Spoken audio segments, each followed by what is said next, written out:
In this example, we will find the solutions to the quadratic equation x squared plus 4x plus 1 equals 0 using the quadratic formula, which says that the solutions to ax squared plus bx plus c equals 0 are given by the formula negative b plus or minus the square root of b squared minus 4ac all over 2a, where our a, b, and c here are 1, 4, and 1.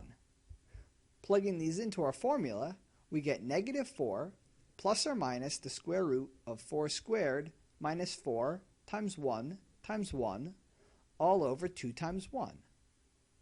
We can simplify this because 4 squared is 16, 4 times 1 is 4, and 2 times 1 is 2. So we get negative 4 plus or minus the square root of 16 minus 4 all over 2.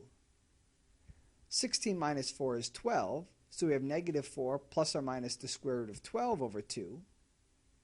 So we found that the solutions to x squared plus 4x plus 1 equals 0 are given by x equals negative 4 plus or minus the square root of 12 all over 2.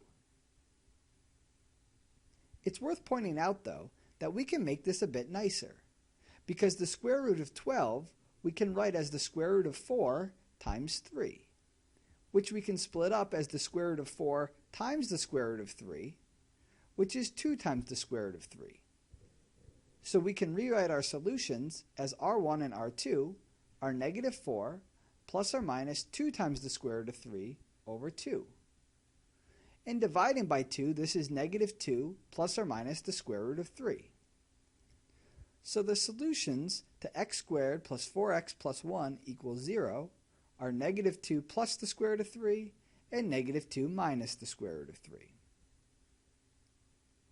It's worth remembering that this was our first example that we realized we couldn't solve just by using factoring.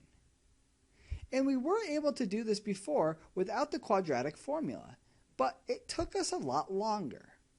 This is the power of the quadratic formula. It allows us to solve difficult equations much quicker.